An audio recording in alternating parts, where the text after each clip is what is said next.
Now move to item number 10.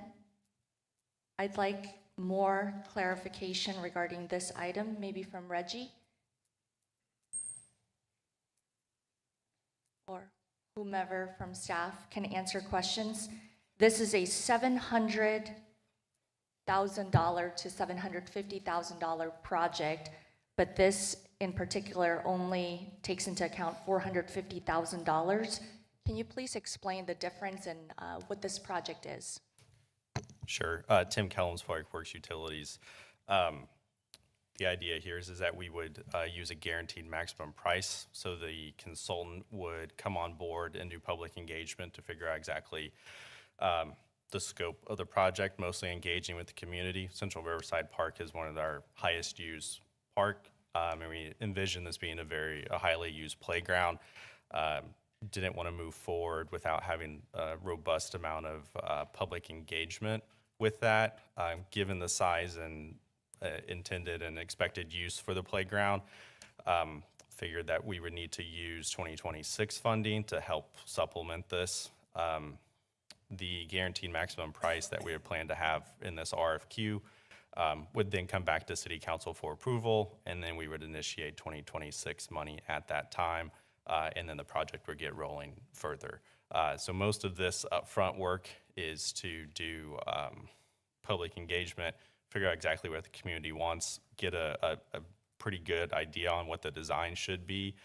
One of the reasons why we're doing or need some help with consultants, because there is a bunch of different playground equipment out there, and then if the community says that they want something specific, this allows us a little bit more flexibility rather than trying to pull something from one vendor that we've done in the past. This allows us, again, more flexibility to get and implement designs that the community is looking for. We don't envision this as being kind of your standard playground per se, knowing that this is probably have some type of theming, things like that, knowing the character and history of Central Riverside. So a little bit unique compared to our typical playground. And what is the total budget? According to an email I received from city manager, it was $700,000 to $750,000. So the max will be $750,000 for this entire project. Is that correct? Yes, that's what we're budgeting internally. I think between 2025 and 2026, there's $900,000. We plan on using some of that money to address other playgrounds, so we don't intend on using that fully on this playground. Once we get into design and engagement with the community, that budget may come down. Let's say the community wants something different, something that's, maybe they don't want a large tower. Those things start to get expensive. So once we engage with community, we can kind of right size this to the right amount. It may be a little bit less, but internally we were budgeting about $700,000 to $750,000. Most of that has to do with steel. Most of these playgrounds are steel, and there are different type of safety surfacing. We are moving towards it's called PIP, pour in place surfacing, which is a higher quality and provides less maintenance down the road. We're doing that on most of our playgrounds now. It actually just got done at LW Clap, should you want to go out and take a look at it. It's looking great, and that's kind of the standard premier for safety surfacing, especially for kids, when I believe it's about 60 or 70% of injuries for playgrounds are due to head injuries. So try to make sure we're having a safe playground out here. So they do cost a little bit more rather than just sand or lower cost options. Can you tell me how much Clap Park playground equipment costs? Oh gosh. So we went a variety of different routes with this. I believe in total, are you asking for just the equipment or everything outside of the equipment as well? You can break it down into both. The equipment, I believe, is around $1.2, $1.3 million. Most of the site work outside of that helped add to that cost. We also added a dog park with the project and a parking lot, so that's kind of a little bit hard to break down there. But we also had a separate contract with the vendor to do the safety surfacing, and then the different berms and concrete underneath the safety surfacing gets broken out a little differently. But in terms of playground equipment, it's probably 1.3, somewhere in that range. So this would be quite a bit less because we would have to do the concrete underneath the playground, the safety surfacing on top, removal of an existing one, whereas at Clap, we didn't have to remove an existing playground. So there is some added cost to trying to demo an existing playground, which we'd be doing in this case for Central Riverside. So that we can have the clear expectation from community, while they may see Clap Park with this playground equipment, that is not necessarily what you will see at Central Riverside Park, just to set expectations clearly. Sure, and great point. We don't, there's two existing playgrounds out at Central Riverside. One of them has that rubberized surface and was done, I believe, within the last 15 years, 10 to 15 years. It's in pretty good shape. The one that we're concerned about is the sand playground. The sand playground is over 30 years old and doesn't meet our current standards, number one, and number two, it just doesn't provide the play value for our highest use park and pretty much the playground for downtown Wichita. So that one, they expect it to stay by itself and not be used. Again, we'll listen to the public and see what they have to say, but internally, we don't envision touching the larger, I guess, rubberized surface playground. This is mostly focusing on the sand playground, which is a little bit to the south. And then last but not least, maybe this question is more for the city manager. How does this play into the park master plan? Good question, Mayor. I was going to actually ask to speak on that. The council has not adopted the philosophy or the policy guidance that will shape the master plan, but you will be involved in that process. What I've been hearing from the council discussions over the last year is a heavier emphasis on our regional parks, and that's this is, as Tim mentioned, this is probably one of the most active parks that we have, and it is, I would classify it as a regional park, same as Clap. But until we know exactly where we're headed with the master plan, I can't tell you if we'll have a heavier emphasis on these types of parks versus smaller neighborhood parks. That will be a determination you'll make going forward. I also want to mention, Mayor, you had asked about the budget for this. We talked about an estimate of 750,000. We'll know more after we go out for the proposals. We're asking for permission to send out an RFP with a design build team. We also have the ability to cap the amount that we put in. And so after we hear back from the design build teams and select a consultant, we can then tell them what the cap will be or what the negotiated price will be. And that will allow us to have additional funding for some of the other parks that are planned for improvements in the next year. Councilmember Johnson. Thank you, Mayor.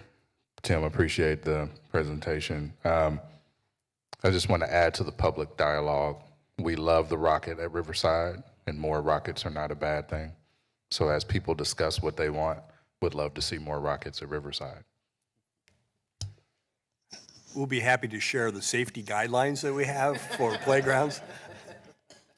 Councilmember Hoheisel. Thank you, Mayor. Yeah, that was what I was going to ask is there going to be any work on the rocket, or is it pretty much just a memorial at this point to days past? Yes, yeah, the rocket is pretty much a memorial at this point. It's been taken out throughout other communities across the country. It was actually a very popular one throughout the country.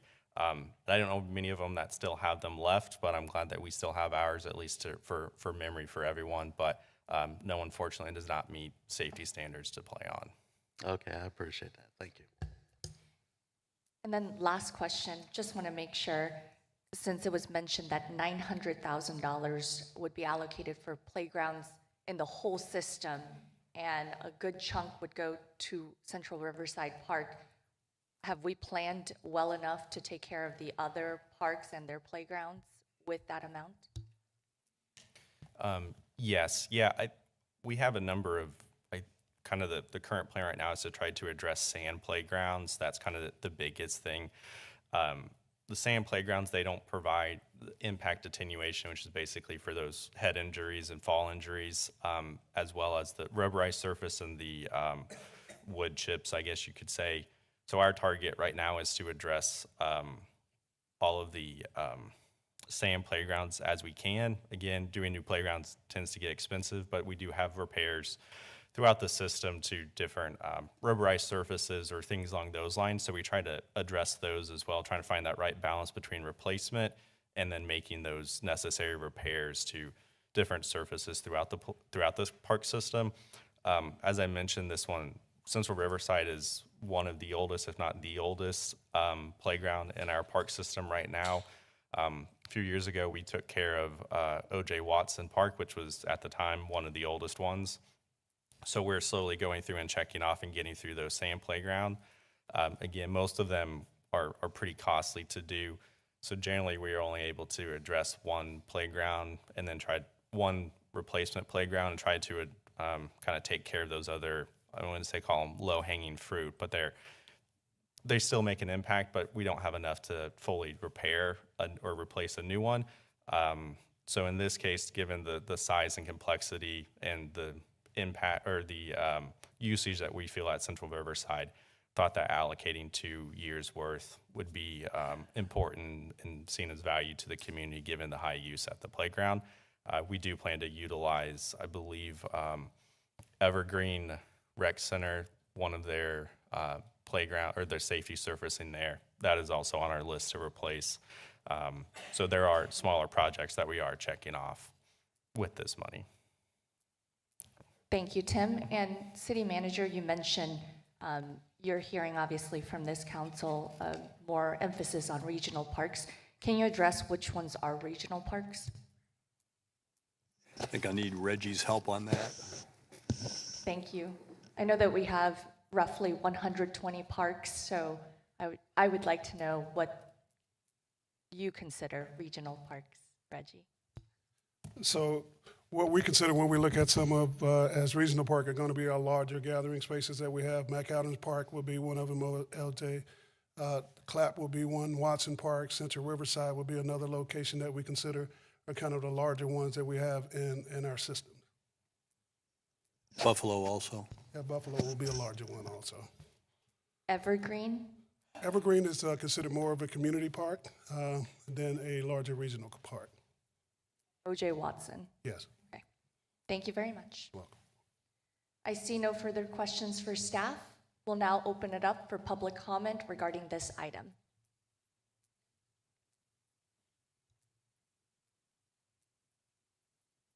Hi, I'm Shania. I was just wondering, with the parks, would they be able to put any like military activities or rock wall climbing, something more physical activity for the kids, besides swings and slides?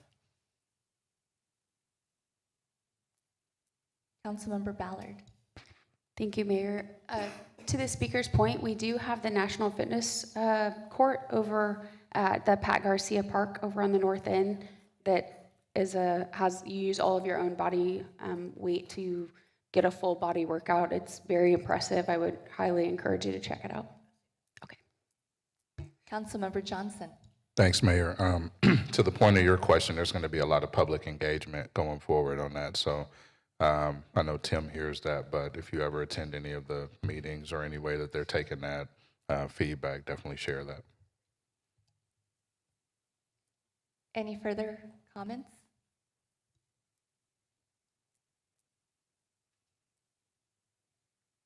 I'm going to stay here. I'm going to talk. No, I'm the president of Grandview Heights Neighborhood Association, where Clapp Park sits. We appreciate it's long overdue. That dang COVID kind of kicked us in the butt, but it's going to get done mid-May or something. But we appreciate the new dog park and the new multi-purpose. So I just wanted to pass that on. Eventually, we finally got it. Still waiting on the bike path from Woodlawn to the river, but that's coming also 6 years late. But I think they were just waiting until I couldn't ride a bike. But anyhow, thank you. Councilmember Hoheisel. Thank you, Mayor. June 4th at 11 a.m., I believe, will be the ribbon cutting for the all-access playground at Clapp Park. Playground that is designed so that way all kids, including kids with disabilities, will be able to get out there and play and slide for the kids in the wheelchairs, zip line for kids in wheelchairs, swings for kids in wheelchairs. It's really neat. So June 4th. Get as many people out there as we can. Thank you for the public comment. I see no further comments. We'll bring it back to the bench. I will move to, if it's okay with Councilmember Ballard, this is in your district, but I will move to approve this item since I pulled it. I move to approve the Progressive Design Build Project Implementation Strategy, Project Delivery, and RFQ Criteria. Second. Motion and a second. Any further discussion? I see none. Mr. Clerk, please open the roll.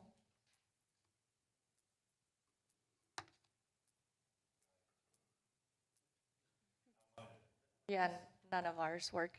All those in favor say aye. Aye.